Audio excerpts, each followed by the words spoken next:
Olá, boa noite, como vai? Vai bem? Está no ar pela TV Pantanal, canal 22, uma emissora do Grupo Gazeta de Comunicação, programa Opinião. Rapaz, o tempo está voando, já de ver que o mês já está praticamente acabado, mês de janeiro. E eu estava agora há pouco anunciando aqui, gravando aqui a chamadinha para segunda-feira. Já é 31 segunda-feira. Hoje, sexta-feira, dia 28 de janeiro. Como vai? Vai bem? É muito bom poder estar contigo de novo aqui na nossa querida TV Pantanal com o nosso querido Opinião. Há quase 2 anos no ar aqui, sempre a cada dia, de segunda a sexta, com uma muito importante entrevista para você, transformando a sua noite em informação diretamente da fonte. A fonte de hoje é a presidente do Conselho Regional de Medicina, doutora Lucelena, que já está, Lucelena Barbosa, está aqui conosco nesse instante, não é? Ela é pediatra e vai falar conosco aqui sobre as coisas aí do nosso glorioso Conselho Regional de Medicina. Lucelena Barbosa Sampaio. E aí, assim, falar sobre a realidade do nosso médico em tempos de pandemia. Tem muito assunto importante aqui, fique ligado e você pode interagir conosco, caso queira. Esteja bem à vontade. 99932-2529. Não é o papel do Conselho, como é que está sendo colocado em prática nesses tempos de pandemia. O Lorenberg Alves, meu caríssimo colega, está aqui do meu lado. Boa noite para mais um programa Opinião. Isso é muito bom, né? Boa noite, Paulo Coelho, e um grande abraço, mas um grande abraço mesmo a todos os nossos telespectadores, a razão maior do nosso programa. Verdade. Então, está dado o recado, 99932-2529 é o WhatsApp do programa Opinião. Doutora Lúcia Helena, muito bom recebê-la aqui. Eu quero, de verdade, agradecê-la. Eu sei que às vezes a gente é chato, eu fico ligando e ela está na consulta lá, né? Porque além de presidente do Conselho Regional de Medicina, ela também atende no seu consultório, né? Tem toda uma demanda, tem o home care que ela também atende. E eu lá ligando, ela vem aqui, Paulo, não posso, eu estou numa reunião, eu estou no... Enfim. Mas quando ela pode, ela ou atende ou retorna. E dessa vez, deu certo mais uma vez de estar aqui. Muito obrigado por ter vindo, a satisfação muito grande. A senhora pode tirar a máscara se a senhora quiser, porque nós estamos aqui obedecendo rigorosamente o distanciamento exigido, não é? Porque a pandemia não acabou não, meu amigo. Tem pandemia ainda aí, tem gente aí que está infelizmente sendo contagiada depois da terceira dose, segunda dose, tem gente que não tomou, de teimoso que é a vacina, não é? E o fato é que ela continua aí perturbando o nosso sossego. Mas muito obrigado por ter vindo, e é um prazer muito bom recebê-lo aqui. Eu que agradeço a oportunidade. E as novidades do Conselho, já que estamos falando de pandemia? Rapaz, eu estava vendo aqui, veja bem, eu queria só que a senhora dissesse e desse se a senhora inclusive já está fazendo uso do certificado digital do Conselho Federal de Medicina. Na verdade, isso é uma novidade, né? Uma iniciativa aí inédita que o Conselho Federal de Medicina passou a oferecer gratuitamente aí a todos os médicos brasileiros o tal certificado digital do CFM em nuvem. Se a senhora já tem acesso a isso, como é que funciona? Então, o nosso regional deverá estar habilitando todos os médicos nos próximos 15 dias, eu acredito. Como você bem disse, é uma iniciativa do Conselho Federal de Medicina que vem fazendo esse trabalho já há alguns anos, com o objetivo principal de tornar mais seguro a prescrição médica, a confecção de atestados, especialmente no meio digital, né? A gente sabe que a telemedicina, a tendência dela é avançar cada vez mais e a gente tem que ter uma certa segurança para fazer prescrições médicas, atestados e documentos médicos de uma maneira geral. Esse processo ele não vai acontecer de maneira tão rápida, porque todos os médicos que não têm, e a nossa maioria é assim, que ainda não tem a biometria cadastrada, não está com seus dados atualizados, ou que tem qualquer pendência com o Conselho, eles não conseguirão fazer essa certificação digital. Mas eu acredito que existe um desejo do médico de fazer isso, porque vai facilitar demais a vida do médico, e nós consigamos fazer esse cadastramento e essa certificação digital dos médicos até o final do ano, se Deus quiser. Na prática, o certificado, esse certificado aí, ele vai melhorar em que sentido aí a vida do médico? Só para o telespectador que não entendeu ainda, Paulo, o que é isso, o certificado, o que eu tenho a ver com isso? Mas assim, se facilitar para o médico e se agilizar a vida dele, logo o atendimento, por consequência, também o será, não é? Então, qualquer atendimento virtual que você faz e que depende de você assinar, se você não tiver o certificado digital, você não consegue, né? Então, nos hospitais, o próprio SUS, né, a tendência é cada vez mais o atendimento ficar informatizado. Com o certificado digital, você registra que realmente é você que está entrando ali. Isso vai poder ser feito através do celular. O médico se eu estou hoje aqui no Mato Grosso, eu posso fazer prescrição com um paciente meu que está, por exemplo, no Rio de Janeiro, que está em São Paulo, desde que haja condições para isso. Então, isso facilita e agiliza a vida do médico. Eu, quando tive Covid, ano passado, eu não vou revelar o nome do médico, depois dessa informação. Eu ia até falar aqui, mas não vou falar o nome dele, não. Eu liguei para um médico, amigo meu, tô com... deu positivo aqui no exame aqui, eu estou em polvorosa aqui.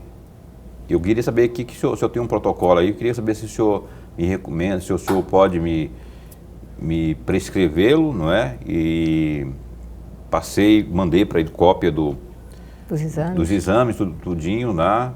Ele analisou, daqui uns 10 minutinhos ele me ligou, vou te passar aqui diante disso, vou te passar aqui um receituário, prescreveu lá alguns remédios, que foram como, não vou nem falar o nome dos remédios, né, para não causar polêmica, foi como assim, tirar com a mão praticamente, mas aí ele não, acredito eu que ele não estava com certificado ainda mas ele estava assinado lá, ele tirou foto da receita, não é? Ele escreveu tudo direitinho lá e assinou e carimbou, ele tirou foto e mandou para mim, e aí com essa receita fui à farmácia e apresentei a receita e me venderam. Eu não sei o conteúdo da receita, mas o receituário escaneado é aceito na maioria das farmácias, com exceção para os remédios controlados. Mas ele escaneado é aceito na maioria das farmácias. Mesmo, isso é a nível nacional. Eu posso hoje prescrever para o paciente em outro estado, coisa que até 2 anos atrás não era possível. Entendi. Professor Lorenberg. Presidente, antes de mais nada, nossa alegria, mas é alegria mesmo tê-la mais uma vez aqui no nosso programa. Nós ganhamos muito, o amigo telespectador já está ganhando muito, como das outras vezes que a senhora esteve aqui, o amigo telespectador já está ganhando com a presença da senhora. Presidente, a senhora tomou posse na presidência do Conselho no dia 31 de março de 2021. E aí, tem uma fala da senhora que eu encontrei no site do próprio CRM. Eu destaquei um trecho e gostaria muito de ouvi-la a respeito. Farei 3 perguntas a respeito desse trecho que eu destaquei. Entre aspas, nos últimos 30 meses em que estivemos colaborando na diretoria, a senhora parece que era secretária, né? Isso. Na diretoria, apesar de todos os reveses, muito foi realizado. Tivemos que nos reinventar durante a pandemia, criando maneiras de manter as atividades conselhais e alcançarmos novos objetivos. Daremos continuidade à modernização da gestão. Aí isso já está falando como presidente empossada. Daremos continuidade à modernização da gestão com foco na aproximação cada vez maior entre o Conselho e o médico, entre o Conselho e a sociedade. Fecham aspas. Aí eu tenho 3 perguntas. A senhora prefere que eu faça as 3 juntas ou separadamente? Tanto faz. Eu prefiro todas, porque a gente tem 4 minutos para encerrar o programa, para encerrar o bloco, então, se puder fazer ambas numa paulada só, ela já, em 2 minutinhos, acho que ela já... Eu vou fazer as 3 juntas, presidente. A primeira questão, a senhora falou do muito que foi feito, entre aspas, apesar de todos os reveses. A senhora pode citar e comentar um desses reveses? Citá-lo e comentá-lo. A segunda questão, a senhora também falou em alcançar novos objetivos. A senhora pode elencar 2 desses novos objetivos e dizer se foram ou não alcançados? Se são novos, ainda não foram sequer alcançados, né? Com relação, terceira questão, com relação à aproximação do Conselho e o médico, o Conselho e a sociedade, depois de quase 9 meses como presidente do Conselho, em que pé está esta relação, esta aproximação? Na verdade, estou pedindo para a senhora fazer um balanço dessa aproximação do Conselho com o médico, do Conselho com a sociedade, durante quase 9 meses de gestão. Primeiro os reveses aí. Eu acho que os 2 maiores reveses foram a própria pandemia e o incêndio que nós tivemos no Conselho, né? Foi um pouco traumático, nós tivemos perda de um dos nossos servidores, por exemplo. Vocês podem imaginar o que significa para um local onde tem armazenamento de um monte de dados, perder um servidor. Então, houve todo um trabalho manual de recuperação de parte disso e nós hoje estamos no sufoco para conseguir comprar um segundo servidor. Porque nós não somos um conselho grande, nós somos um conselho de médio porte, vamos colocar assim, e como vocês bem sabem, toda a nossa renda vem do médico. Nós não somos financiados por nenhuma instituição pública. É a contribuição do médico, as anuidades que fazem o conselho funcionar. Então, eu diria que essas 2 coisas foram os maiores reveses. A Covid nos afetou no sentido de que nós tínhamos funcionários que eram um grupo de risco, nós tivemos funcionários que adoeceram, e isso fez com que a gente tivesse uma quebra muito grande na continuidade do trabalho. A gente teve que fazer remanejamento, as funções dentro do conselho elas são muito específicas por setor. Então é difícil você remanejar a pessoa de um lugar para o outro. Pode tirar da secretaria, onde faz registro de médico, colocar na pessoa jurídica, que faz registro de empresa, ou colocar no tribunal de ética, que é onde se faz o julgamento. Então, cada lugar tem uma especificidade muito grande. Remanejar pessoas não é tão fácil. E esse desfalque que aconteceu foi complicado. Nós não tínhamos, à época, um setor de tecnologia de informação tão robusto quanto temos hoje. Não que seja a 8ª maravilha do mundo, mas ele é muito melhor do que já foi. Em função disso, nós tivemos alguma dificuldade de colocar os nossos colaboradores em trabalho domicílio. Então, a gente teve que se adaptar, inventar o jeito de fazer isso para não quebrar o funcionamento do Conselho. Nós não fechamos as portas em nenhum momento. Nós fomos considerados uma entidade de utilidade pública pelo próprio Tribunal do Trabalho, então nós não deixamos de trabalhar em dia nenhum, a não ser o recesso de final do ano, que é acordo trabalhista, a gente não pode abrir mão. Mas conseguimos, a duras penas, através de agendamento de atendimento, funcionar muito bem, até que veio mais um revésinho. Esse eu acho que eu posso falar depois, né? No intervalo? Pode, você pode. Só tem que responder mais dois pontinhos que ele colocou aqui. Dos reveses, só já falou um. Dois, já né? falou. Pandemia e o incêndio. Não, pelo amor de Deus, tá bom já também, né? Vamos falar muito. E aí os 2 objetivos, os novos objetivos. Só ele pediu para citar aí pelo menos 2 novos objetivos a serem alcançados. Então, existe essa proposta do Conselho Federal de Medicina de modernizar os conselhos, de torná-los cada vez mais digital, mais fácil acesso para o médico. E isso tem sido implantado gradativamente. Obviamente que o Conselho Federal nos ajuda muito financeiramente na aquisição de equipamentos, porque sozinhos nós não daríamos conta de comprar tudo o que precisamos.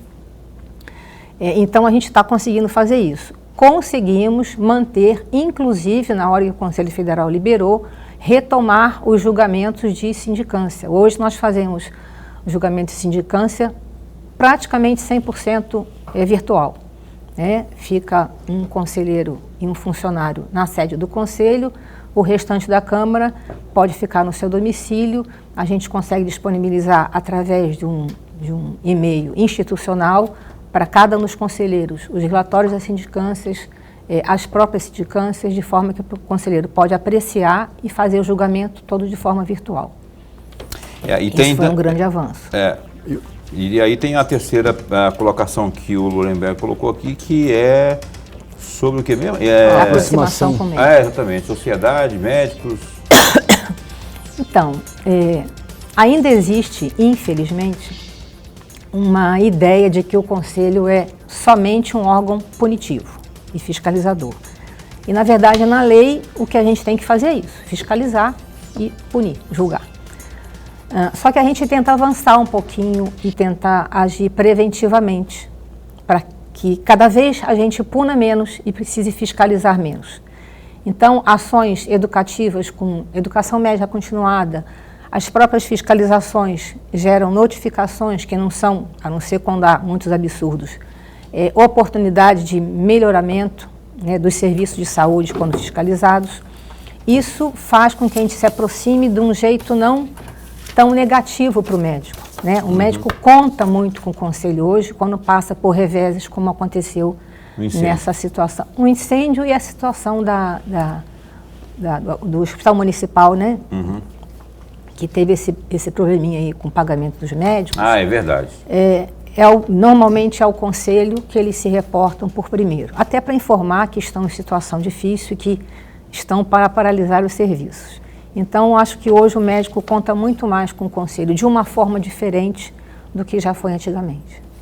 Muito bem, nós estamos entrevistando aqui nessa noite a Lúcia Helena Barbosa, que é a presidente do Conselho Regional de Medicina. A doutora, ela é também pediatra e já eu vou tentar dar uma explorada também nos conhecimentos dela enquanto pediatra, já que estamos vivendo essa época de pandemia e onde se fala muito de vacina para criança. Enfim, opinião dá um tempinho só e você pode interagir conosco, 999322529. A gente volta já.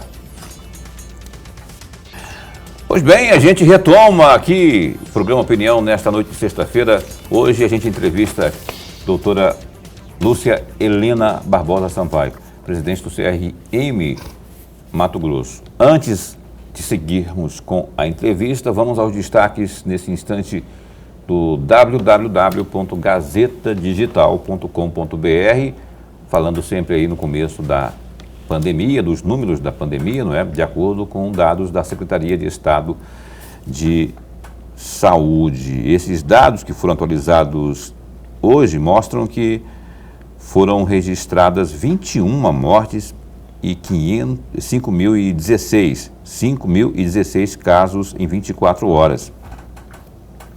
A taxa de ocupação de enfermarias foi de 44%, enquanto o número de pessoas isoladas subiu para 31.040. Esses dados foram divulgados hoje. Uma idosa de 106 anos da cidade de Rosário Oeste, que fica a 128 quilômetros ao norte de Cuiabá, e outras 17 pessoas morreram de Covid-19 nas últimas 24 horas em Mato Grosso.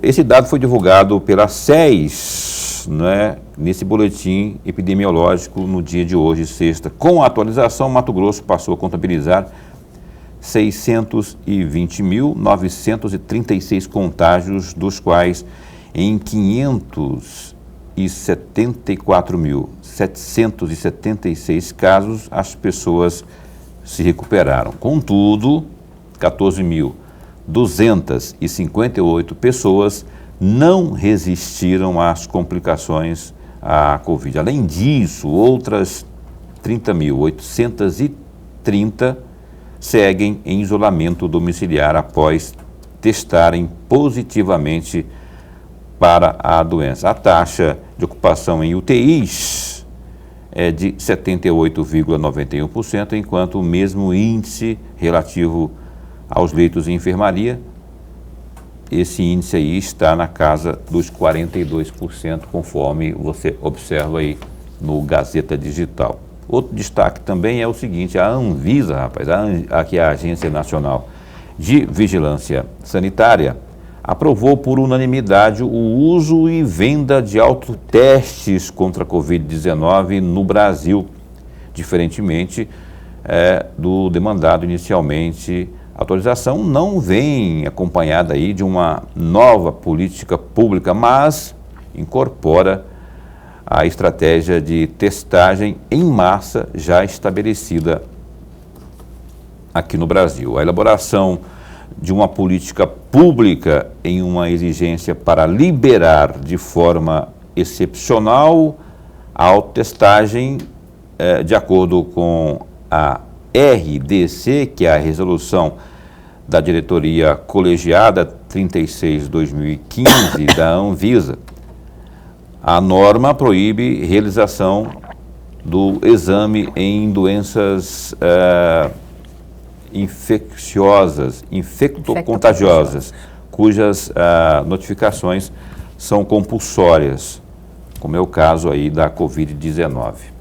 Importante decisão aí da Anvisa, você vê aí no Gazeta Digital. Mais detalhes. Aí tem também esse outro detalhe aí, ó, esse outro destaque, diante do crescente número de casos de Covid-19 no estado de Mato Grosso, o governador Mauro Mendes, do Democratas, descartou impor qualquer medida restritiva aí à população. Na avaliação do gestor, para quem tomou vacina, a doença se tornou realmente uma, aspas, gripezinha, e não há motivo para alarde. Aspas para o Mauro Mendes: o governo do estado não vai fazer nenhum tipo aí de restrição. Na pandemia, já está comprovado que quem vacinou com a primeira dose, segunda dose e dose de reforço à Covid-19 será, sim, uma gripinha. Fecha aspas, garante aí o Democrata em entrevista na manhã desta sexta-feira, dia 28. Mais detalhes está aí no Gazeta Digital. Mais detalhes estão aí no Gazeta Digital, que é o www.gazetadigital.com.br. Você concorda com o governador ou que as 3 vacinas, as 2 e a de reforço, credenciam ou podem dar às pessoas essa segurança? Eu fico meio assim, mas de fato que com a vacina, eu sou vacinista, né? Eu sou vacinista. Eu tenho um calombão aqui nesse braço aqui, ó, daquela época que era de pistola, lembra? Eu não sei se você se lembra dessa época. A gente revela a idade quando a gente fala disso, mas então eu tomei todas as vacinas. Eu também tenho. Você tem, né? Ficar aquele calombão. Nossa geração tem. A geração do calombão. Você concorda com o governador quando ele fala isso aí? Eu concordo em parte com ele, só vou fazer uma pequena observação. Veja, um chefe de um poder não pode usar a última frase que o governador usou, de passar de ser uma gripezinha. Sabe por quê, amigos? Porque morreram pessoas. As famílias ainda estão com muita dor. Então você não pode utilizar desta forma. Agora, a primeira parte da fala, ele está coberto de razão. Porque a vacina, ela diminui e muito a questão das sequelas, diminui e muito o prejuízo daquela pessoa que foi vacinada e diminui, inclusive, impede um pouco da sua internação. Ainda que venha a ser internado, o número de vacinados que faleceram é um número muito pequeno em comparação com aqueles não vacinados. Por exemplo, agora recentemente saiu uma pesquisa no Rio de Janeiro que 89,8% das pessoas que estão internadas e foram mortas são pessoas que não vacinaram. Beleza. Eu queria só dizer assim o seguinte, eu não vou pelo que eu entendi que ele quis dizer, é o seguinte: com as vacinas tomadas, a gripe, que é uma gripe muito perigosa, ela passa a ser de menor teor. Aí ele colocou a palavra gripezinha, ou gripinha, não sei. Foi isso que eu entendi. A senhora concorda com o governador quando ele fala dessa situação das vacinas tomadas e a partir de agora ela pode ser de menor potencial e ao ponto de chamar de gripezinha? Então, sem dúvida alguma, eu como pediatra também sou vacinista, né? Acho que não existe pediatra que não o seja.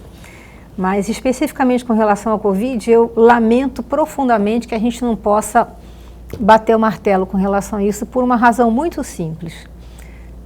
Quantas pessoas que foram vacinadas e que já tinham tido a doença de forma leve, assintomática?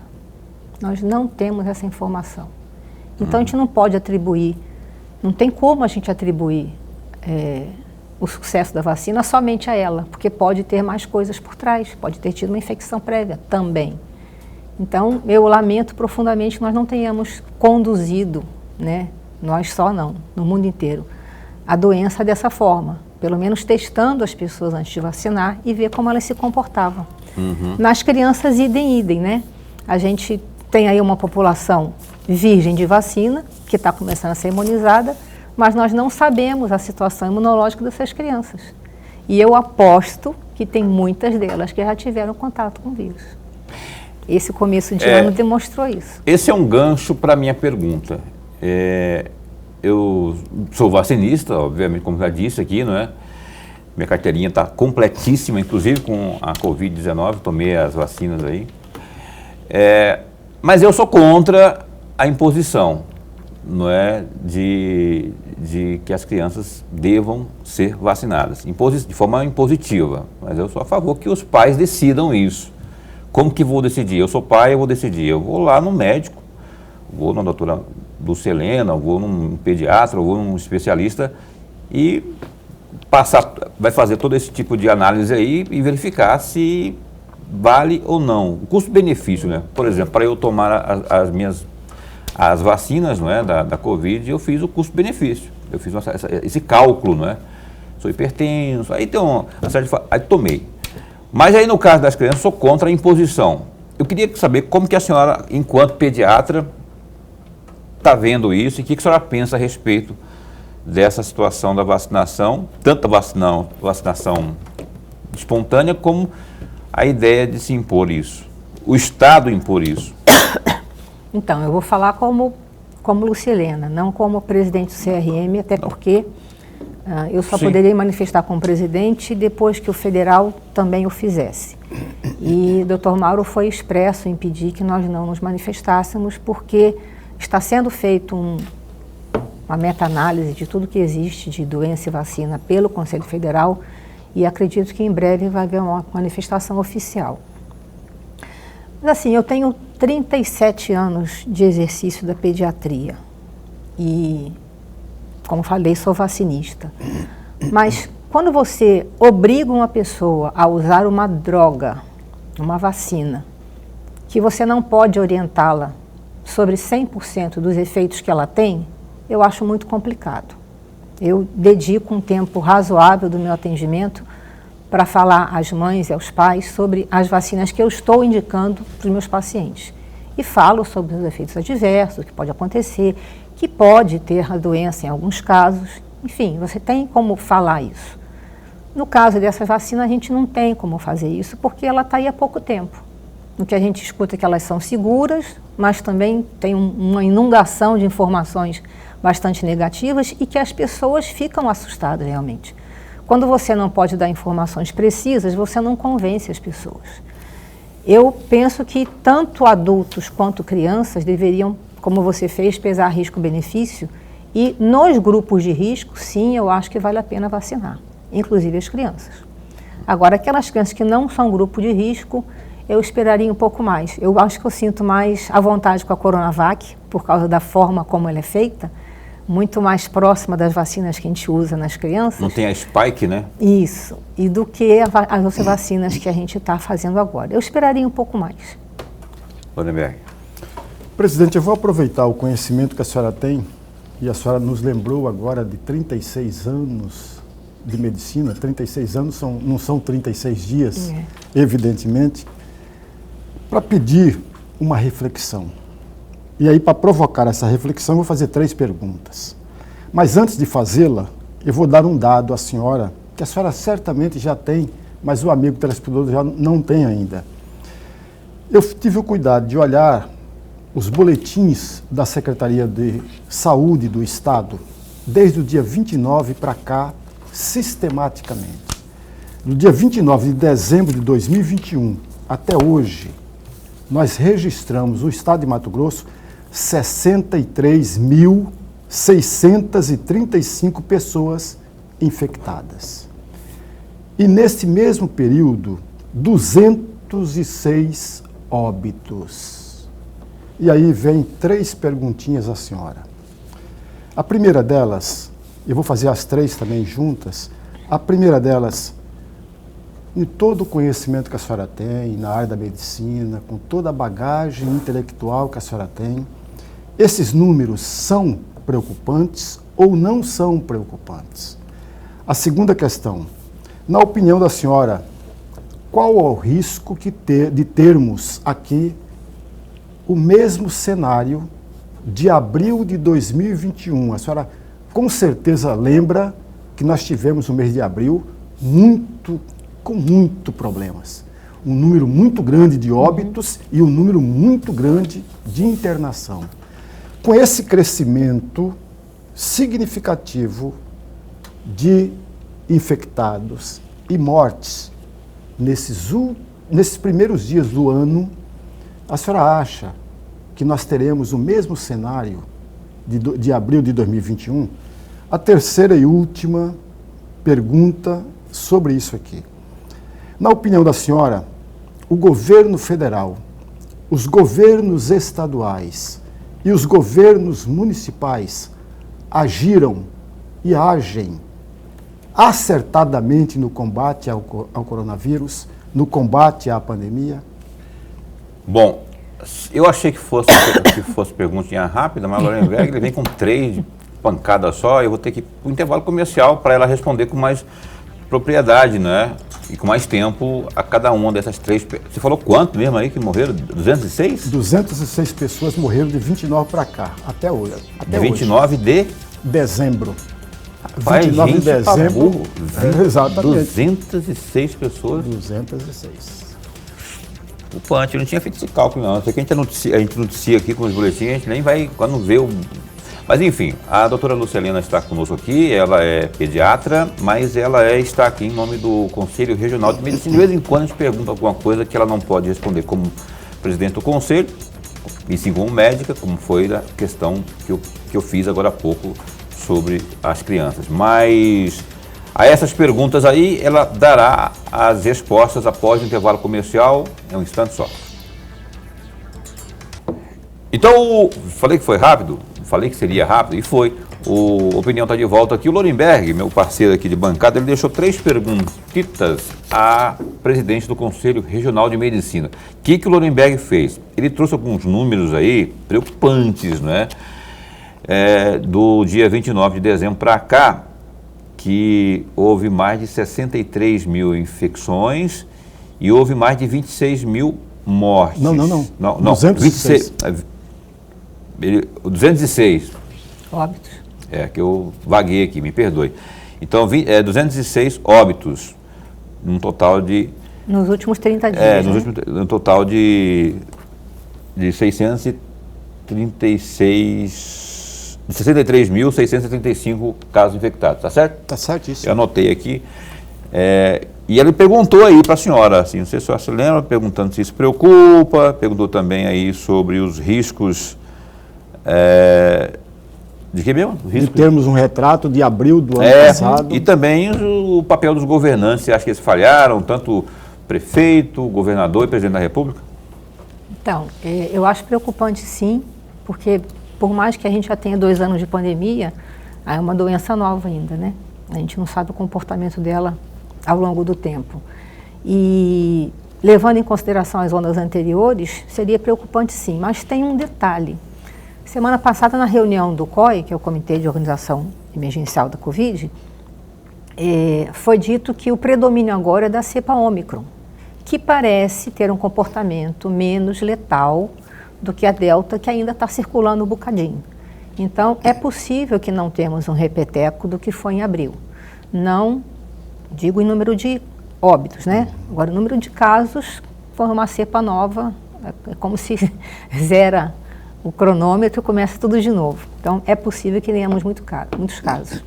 E as pessoas estão mais relaxadas, né? Esse é o ponto que eu acho negativo da forma como a vacina é vendida.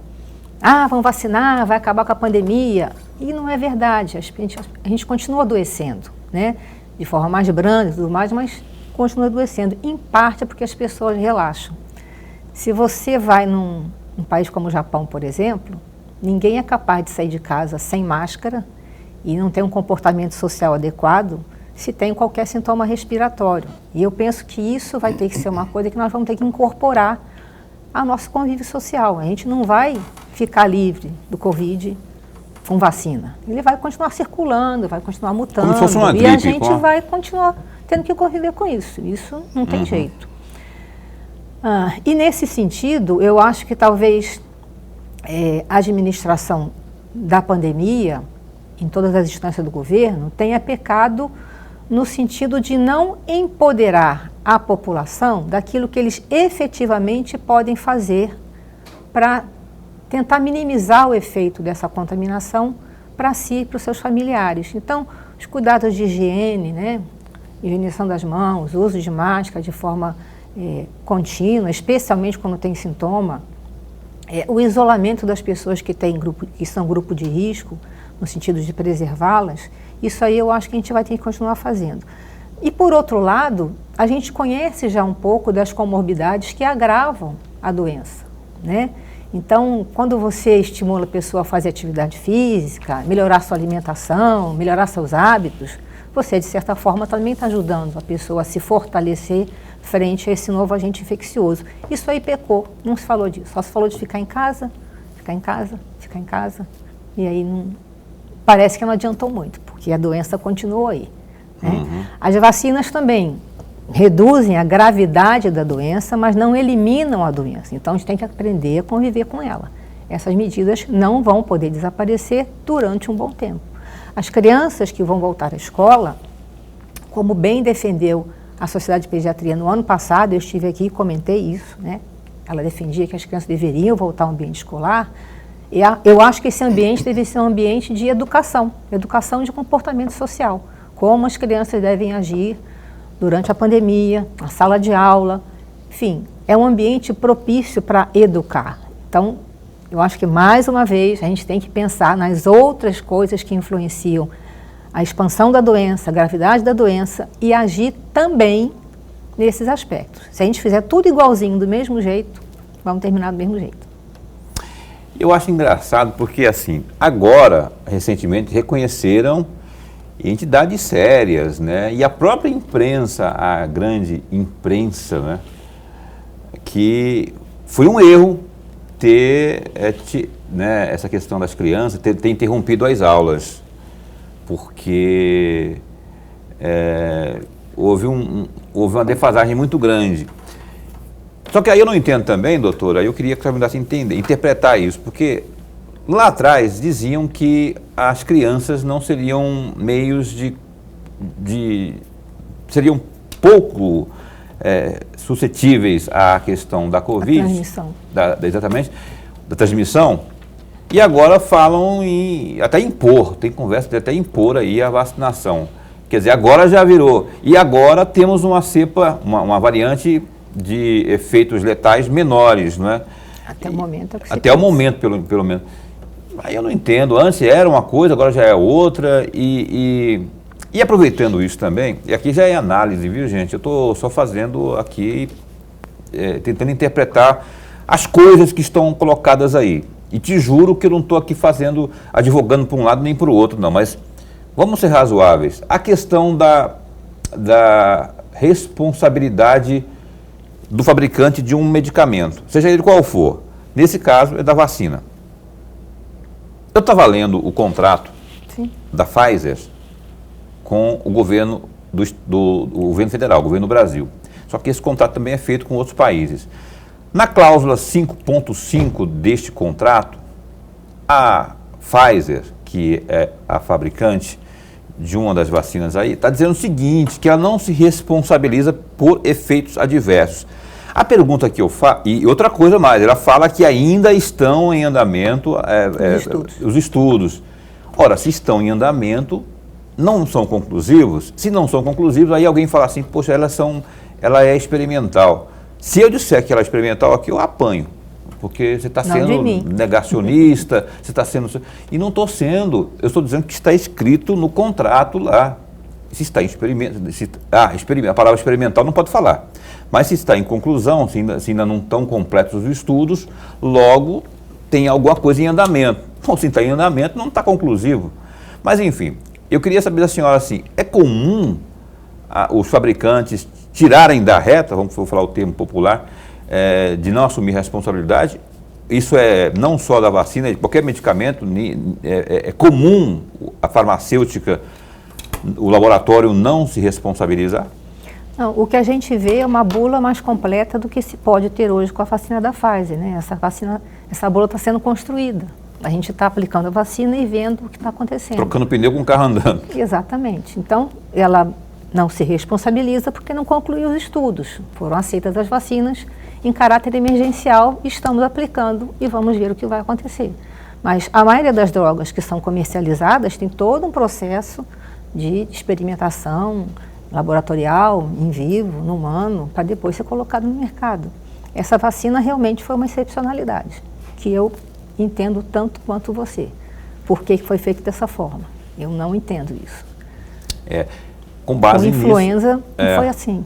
E não morreram foi, né? tantas pessoas quantas estão morrendo agora. Então, aí assim, por isso que eu recomendo a análise do pai quando for levar o filho ao médico. Vai lá quando levar para vacinar, quando for levar o filho para vacinar. Antes disso, se tiver alguma dúvida, conversa com o seu médico, né, para dirimir as dúvidas. Aí você faz a sua escolha, toma a sua decisão aí. Essa é a minha avaliação, é assim que eu faço, né? E detalhe, eu tanto sou vacinista como as minhas duas crianças, que não são tão crianças assim, são adolescentes, e eles foram vacinados, né? Também nesse cálculo que eu faço aí do custo-benefício. Mas assim, e outra coisa, para não dizerem que eu estou com fake news aqui, é só dar um Google aí, a cláusula 5.5 do contrato da Pfizer, estou falando da Pfizer porque é essa que eu tive lendo, né?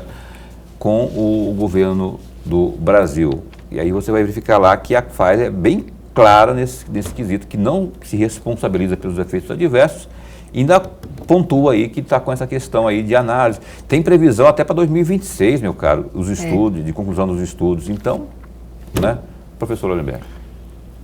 Eu vou sair um pouquinho fora da vacina, mas antes vou fazer uma pequena observação, viu, Paulo? Tem um relatório feito por um integrante da Anvisa, da resposta total sobre aquela dúvida que você falou sobre o contrato. E eu tive o cuidado de ler. Então você passa o endereço, porque eu estou recomendando que a pessoa vai lá ou no site da Pfizer, ou você procura no Google de forma, com as palavras-chave, você vai achar lá. Aí se tiver essa resposta da Anvisa aí, você pode passar o endereço também para as pessoas verificarem lá, que eu não cheguei a ver. Eu vi, foi publicado na Folha de São Paulo, foi publicado na UOL, foi publicado no Globo. Mas são imprensa. Só que aí são imprensa. Não, é relatório, Paulo. Tá, mas foi publicado, o relatório foi. Mas agora, voltando, presidente, de acordo com a matéria da Gazeta Digital, do dia 1º de outubro de 2019, o CRM teria instaurado 225 sindicâncias para apurar denúncias contra médicos naquele ano. Eu estou repetindo aqui o que está escrito no jornal, na Gazeta Digital.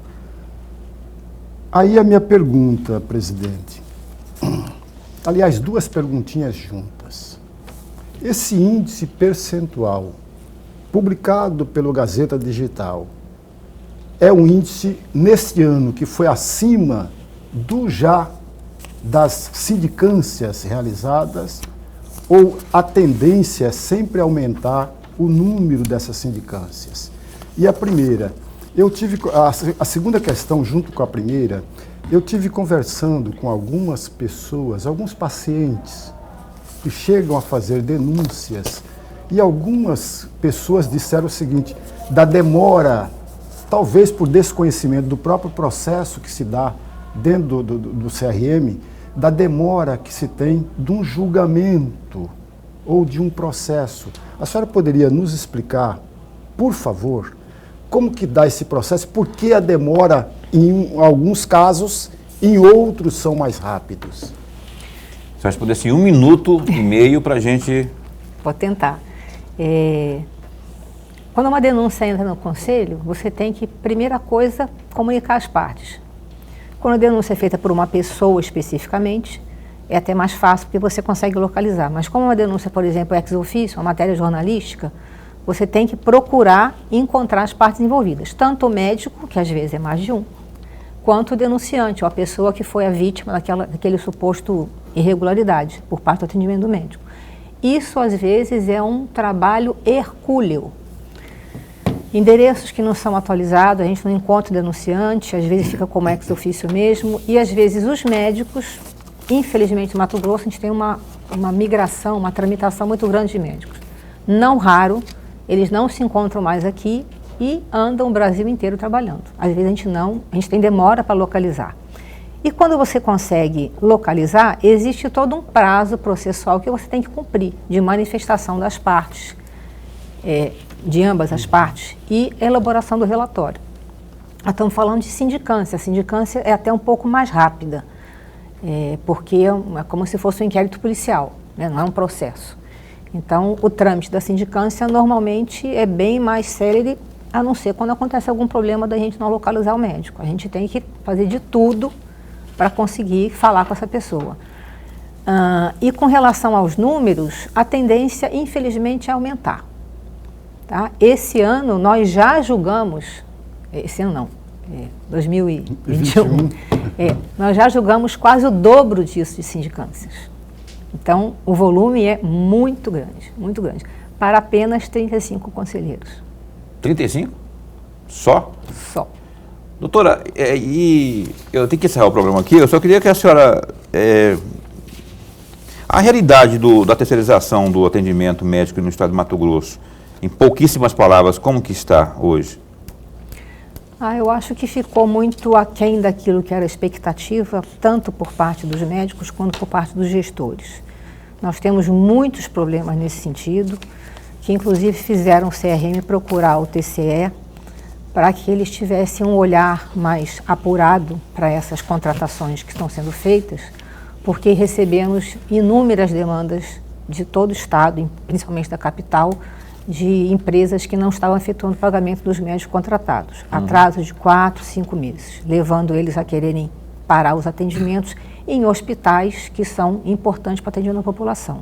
Então, preocupados com esse atendimento, nós nos dirigimos para tentar resolver esse problema.